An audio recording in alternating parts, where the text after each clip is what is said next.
C'est presque une quête d'identité, parce que Merlin, c'est mon état civil.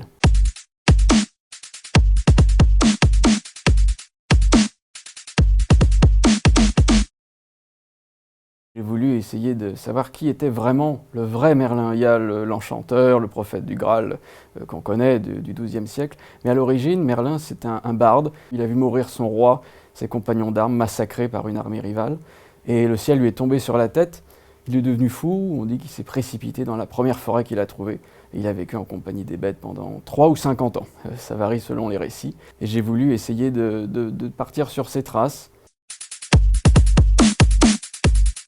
Ce qui me fascine, c'est d'essayer de retrouver des choses qui sont un petit peu cryptées, qui sont malgré tout aujourd'hui qui imprègnent, on va dire, la société, que ce soit les sociétés religieuses, mais aussi les sociétés politiques. Il y a beaucoup de symboles, beaucoup de noms cryptés.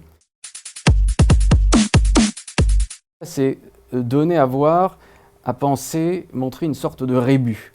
Dans une photographie, j'essaye de glisser, alors évidemment je ne mets pas en scène les arbres, mais j'essaye de donner une interprétation possible. Donc la photographie me permet d'exprimer cette dimension silencieuse, cette rêverie, cette méditation un petit peu.